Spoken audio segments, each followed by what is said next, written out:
Hello friends, welcome to the Tech Listen channel. So friends, today I will talk about Gelman's i6 mid-tower case with graphics card reinforcement. So friend, Gelman has introduced the i6 and ATX mid-tower case available in black and white variants, and the spacious case boasts an airy design and mesh type intake on the front panel, and the left side panel features tempered glass and convenient hinge mechanism for easy access. One standout feature of the i6 is its inclusion of an adjustable graphics card reinforcement mechanism designed to counteract PCB bending over time, and the reinforcement can be tailored to accommodate various graphics card heights and thickness. And in terms of expansion options, the case offers 7 standard expansion slots along with 3 vertical slots, and this ample configuration provides sufficient headroom for CPU coolers up to 18 cm in height and graphics card up to 35.5 cm in length,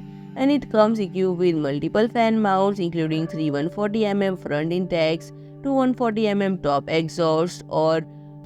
two 140mm top exhaust and 140mm rear exhaust, and you also have a flexibility to install radiator with support for up to 360mm by 120mm radiator on the front panel, 280mm by 140mm radiator on the top, and 120mm radiator at the rear. Storage option in this i6 include two 3.5-inch drive bays capable to accommodating 2.5-inch drives as well as three 2.5-inch drive mounts, and the front panel I/O interface include a USB Type-C port with 10 Gbps capability and USB 3 Type-A port, USB 2.0 Type-A port, and 4-pole audio jack. So friend, if you like my video, please do like, share and comment, and don't forget to subscribe my channel and press the bell icon.